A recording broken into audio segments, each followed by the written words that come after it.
are stealing my house. And if I don't steal it, someone else is gonna steal it. Hi, I'm Qasim, and I have a dream that one day I'll be telling my kids the stories of me visiting every country in the world. But today, doing this video, I'm sacrificing that dream.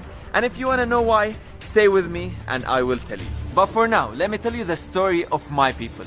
500 Palestinians who today are forced to evacuate their homes, the ones they've been living in for decades, so some settlers can board on some planes and come take these houses that they don't own. Jacob, you know this is not your house. Yes, but if I go, you don't go back. So what's the plan?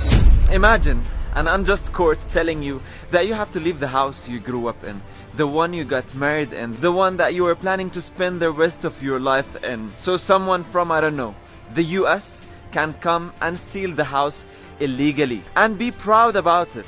أنا يعني بعرفش وين بدي أروح يا زلمة. أنا كل ذكرياتي هون. أنا طفولتي هون، فتولتي هون، شبابي هون، دراستي هون، مدرستي من هون، تخريجي من جامعة من هون، تجويزي وأولادي من هون، كلهم بهذا الدار.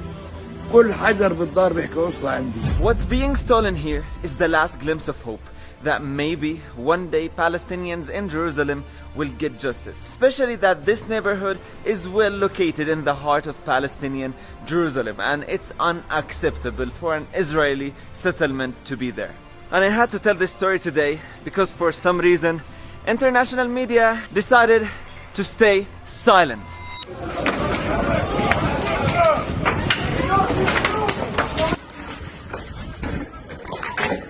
So, Israel claims that before 1948, these lands and houses belonged to Jews. And court has decided that the claim is right. But are you really serious, dear court?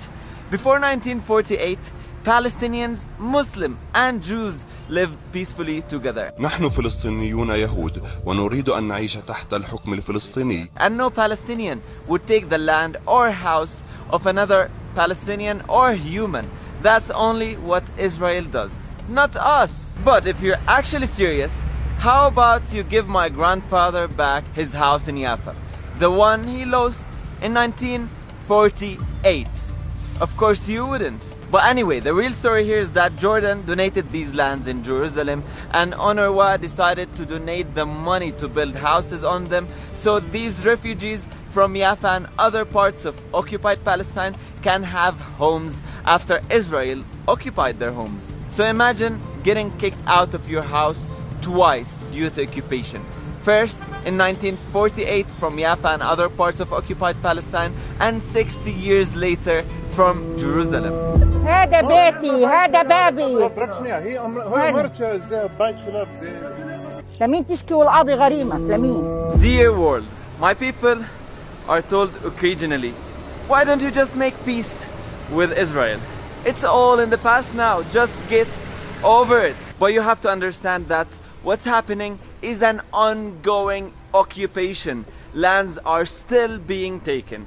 Settlements, illegal ones, are still being built, and the people of Sheikh Jarrah neighborhood are fighting for their right to stay in their homes right this moment you're watching. They're being assaulted, brutally beaten, and killed. And that's why I had to talk about it. And this is not just news. You can easily follow and see what's happening live if you go on some accounts on Instagram of the people who are living there. I can see live what's happening there, and you can easily see the brutality of the Israeli army and forces. And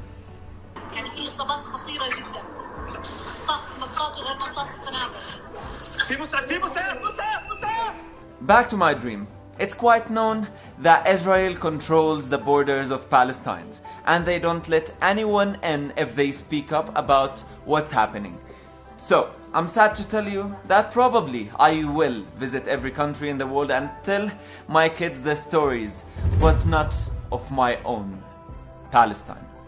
So please, if you're watching this, share the story. Don't underestimate the power of social media. Let the world know what's happening and use the hashtag #SaveSheikhJarrah. Thank you.